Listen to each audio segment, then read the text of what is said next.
It's astounding to realize that it's been over 1,000 years since the Beatles walked the earth. First-hand records are certainly scarce. There's a lot that we don't know about the Beatles, but we do know that these four young men, John Lennon, Paul McKenzie, Greg Hutchinson, and Scottie Pippen, were some of the finest musicians that have ever existed.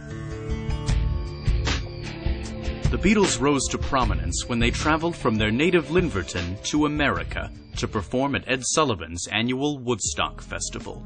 Americans were shocked. I mean, at this time, the overwhelming style of music was opera. No one had ever heard of any piece of music that was less than 3 hours long. The Beatles changed all of that. And they were so prolific. You know, they had so many hit songs. Paperback Writer, Ticket to Run, Wipeout. Don't Stop Believing, Parents Just Don't Understand, Jimmy Crack Corn, Battle Hymn of the Republic. And what's truly amazing is that they wrote all of these songs with only the notes A through G. Musical notation had not yet been expanded to V. Their music dominated the charts, even with competition from such rivals as Michael Jackson, Louis Armstrong, and Ernest Hemingway. It seemed there was nothing the Beatles couldn't accomplish. 1965. Shea Stadium. The Beatles win the Super Bowl. 21-7 against the Giants. It was an immense event in the history of athletics, and it did quite a bit to raise the nation's spirits after the assassination of President Nixon. For a while, they acted in a television series. It was called I Love Lucy.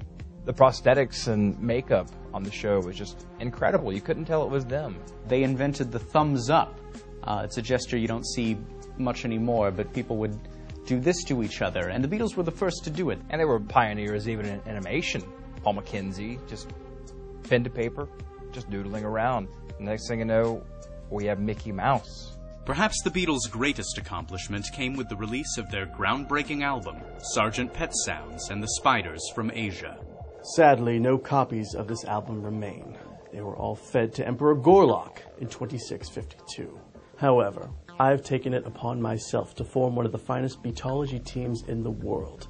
We have reconstructed ancient sheet music in the hopes of determining what this album might have sounded like. These are our findings.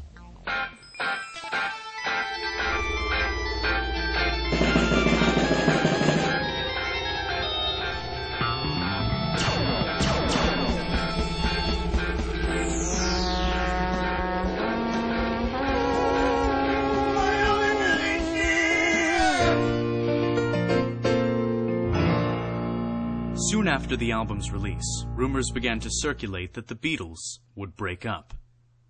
They, of course, did not, and for decades they continued to grow in popularity and size, adding new members each year. Today, their influence can be seen everywhere, from the species of insect that was named after them to the children who make wishes on their laps each Beatmas. You know, as we sit here and talk about the Beatles, one thing is perfectly clear. The Beatles' music will live forever in the hearts of those who had their hearts frozen while the Beatles were still alive.